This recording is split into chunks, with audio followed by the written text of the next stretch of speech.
IAS అధికారి అహ్మద్ బాబుకు AP హైకోర్టులో ఎదురుదెబ్బ తగిలింది. ఉద్యోగుల సంఘం చూసిన ఫిర్యాదుపై చర్యలు తీసుకోవాలంటూ ఏపీ హైకోర్టు ఆదేశించింది.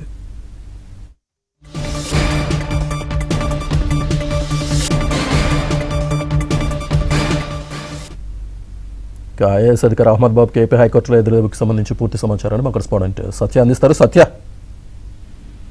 శ్రీనివాస్, ఐఏఎస్ అధికారి అహ్మద్ బాబుకి హైకోర్టులో ఎదురుదెబ్బ తగిలినట్టుగా తెలుస్తోంది. ముఖ్యంగా ఐఏఎస్ కు అనర్హుడంటూ కూడా ఏపీ ప్రభుత్వ ఉద్యోగుల సంఘం ఇప్పటికే ఆయనపై ఫిర్యాదు చేసింది. హైకోర్టులో పిటిషన్ కూడా దాఖలు చేసింది. ఆంధ్రప్రదేశ్ ప్రభుత్వ ఉద్యోగుల సంఘం వేసిన పిటిషన్ పై హైకోర్టులో విచారణ కొనసాగుతుండగానే అహ్మద్ బాబు అప్పీల్ చేసుకున్నారు తను ఈ పిటిషన్ కొట్టివేయాలని. అయితే ప్రధాన న్యాయమూర్తి నేతృత్వంలోని ధర్మాసనం నేడు పిటిషన్ పై విచారణ చేసి స్టే ఇవ్వడానికి నిరాకరించింది.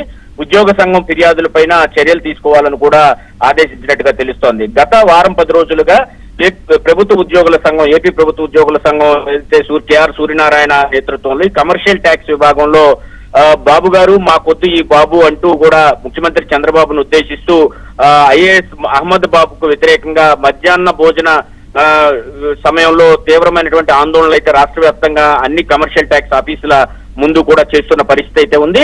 దీనిపైన గత వారం రోజులుగా ఈ పరిస్థితి కొనసాగుతుండగానే చాలా మంది ఉద్యోగులకు సంబంధించి ప్రమోషన్లను ఇవ్వకుండా తొక్కిపెడుతున్నారు. అహ్మద్ బాబు శాఖలో నియంత్రణ వ్యవహరిస్తున్నారని ఇప్పటికే తీవ్రమైనటువంటి ఆరోపణలు కూడా ఆయన పైన ఉద్యోగ సంఘాలు చేస్తున్నాయి.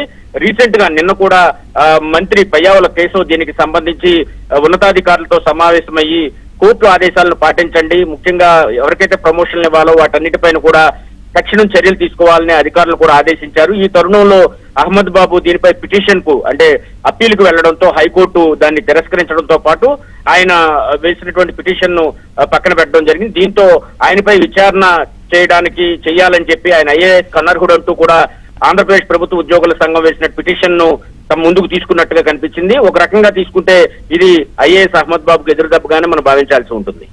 Right Satya, thank you.